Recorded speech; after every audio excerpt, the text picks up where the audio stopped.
Les gens me demandent souvent pourquoi notre monde n'est que fraude, tromperie, manipulation, asservissement.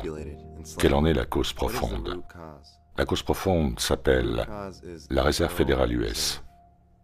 La Réserve fédérale US fut créée lors d'une réunion secrète de leaders politiques et de banquiers dans un complexe hôtelier privé de Jekyll Island, en Géorgie, en 1912.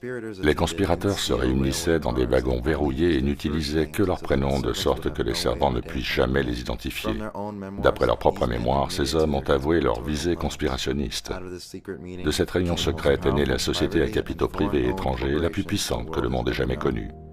Par leur contrôle de notre argent, l'élite qui possède la Fed contrôle également d'autres banques, des médias, des politiciens, l'industrie militaire et finalement vous.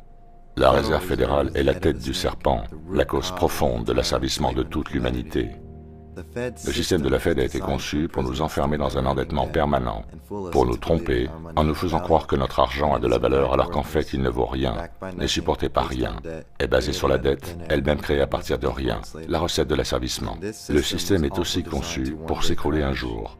Le volume d'endettement qui est actuellement le nôtre est absolument énorme, et quand il s'écroulera, le monde connaîtra un chaos financier comme il n'en a jamais connu, et ce n'est juste qu'une question de temps.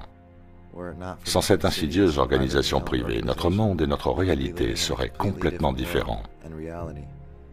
Finalement, il n'était pas nécessaire d'en arriver là. Nous n'avions pas à accepter un système basé sur la dette. Nous n'avions pas à autoriser les banquiers à nous asservir de la sorte. Mais notre gouvernement l'a rendu possible. Il leur a donné le pouvoir de battre la monnaie, leur donnant en fin de compte le pouvoir ultime sur nos têtes. Et cela a toujours été le plan. Saviez-vous que le naufrage du Titanic est à l'origine de la création de la Fed? Aussi fascinant et improbable que cela puisse paraître, en 1898, un roman du nom de Futilité, d'après une idée de Morgan Robertson, détaille le naufrage d'un navire qui ne peut couler, le plus grand vaisseau flottant, du nom imaginaire de Titan, percutant un iceberg en avril, provoquant de nombreuses victimes à cause du manque de canaux de survie. 14 années plus tard, dans des similarités troublantes, le navire Titanic reproduisit ce qui fut raconté dans ce roman.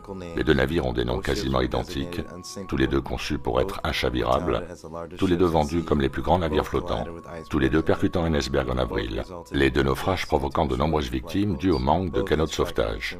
Et enfin, ces deux vaisseaux ont des caractéristiques techniques et un agencement identique. Benjamin Guggenheim, Isidore Straus, le patron des grands magasins Macy's, et John Jacob Astor, l'un des plus riches, si ce n'est le plus riche à cette époque, furent tous victimes du naufrage. Ces trois hommes représentaient l'opposition principale à la création de la Réserve fédérale US.